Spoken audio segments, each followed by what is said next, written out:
नमस्कार साथियों, कैसे हो आप? स्वस्थ होंगे व मस्त होंगे, पूरी तरह से फिट होंगे। तो बात ये है कि आजकल बीमारी बहुत बढ़ रही है। उसका कारण है कि हम बुआई करते हैं उस समय भी खाद डालते हैं, उसके जस्ट एक मंथ बाद फिर उसमें यूरिया खाद डाला जाता है, जस्ट एक मंथ बाद फिर यूरिया खाद डाला जाता है। तो हमने अन्न को जहरीला कर दिया, तो हम खाएंगे नहीं तो जिएंगे कैसे? तो ठीक उसी प्रकार वही हम जो खाद डाला था वही तो खा रहे, तो फिर तो जहर शरीर के अंदर जहर तो प्रकट हो गई। दूसरा ये है कि हमने जो पहले ज़माने की बात करें तो उसमें घर में आटा चक्की थी, हम खुद पीस के खा रहे थे। आज तो आ गई लाइट की चक्की, तो उसमें जो अनाज का जो विटामिन था वो तो जलकर राख हो जाता। उसके बाद हम खाते क्या है, जो मैदा बचता वही तो खा रहे, तो फिर बीमार न होगा तो क्या होगा? तो दूसरा क्या है कि हम आज खाना कहाँ बना रहे, गैस चूल्हे पे। पहले कहाँ बनता था, लकड़ी पे। तो खाना कैसा होता था, स्वादिष्ट होता था।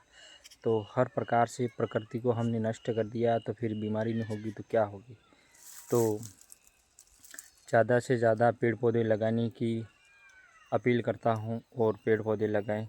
हर व्यक्ति एक पौधा तो लगाना अनिवार्य, नहीं तो हम नष्ट होना और बीमारी से इतना पीड़ित होंगे कि हम आने वाली पीढ़ी तो पैदा होना भी मुश्किल हो जाएगी। और दूसरी बात ये है कि आजकल हम पहले जाने आने में पैदल चलते थे, तो शरीर में जो गंदगी थी वो पसीना के थ्रू बाहर आ जाती थी। आज हम बाइक पे जा रहे, 1 किलोमीटर भी हम पैदल नहीं चलते, तो हमारे शरीर के अंदर गंदगी है वो बाहर नहीं निकल रही, तो जहर से जहर उत्पन्न होकर कई प्रकार की बीमारियां उत्पन्न हो रही है।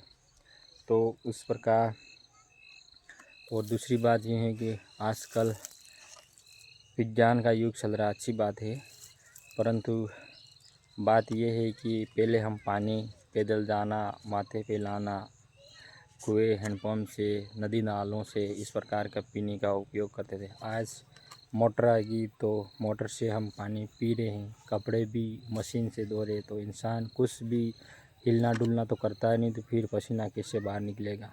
तो बीमारियों ने इतना घेराव कर दिया, डॉक्टर भी आज परेशान हो गए।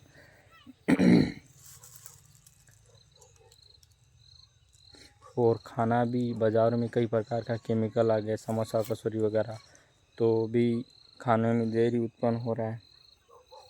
दूसरी बात यह है जैसे फिर हम बीमार होते हैं, बीमार होने के बाद में भी फिर दवाइयाँ गोलियाँ, फिर दवाइयाँ गोलियाँ, तो ये खाने में दवाई, बीमारी में दवाई, हर प्रकार में दवाई।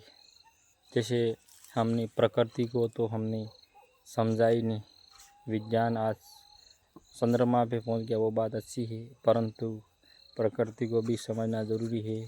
तो वीडियो अच्छा लगे तो लाइक शेयर सब्सक्राइब कर देना और दोस्तों में शेयर कर देना।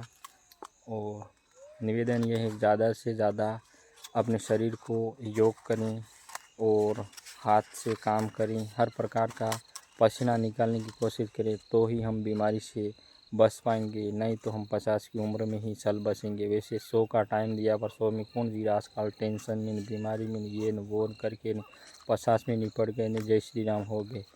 तो नमस्कार दोस्तों, मिलते हैं अगले वीडियो में, तब तक के लिए जय हिंद, वंदे मातरम।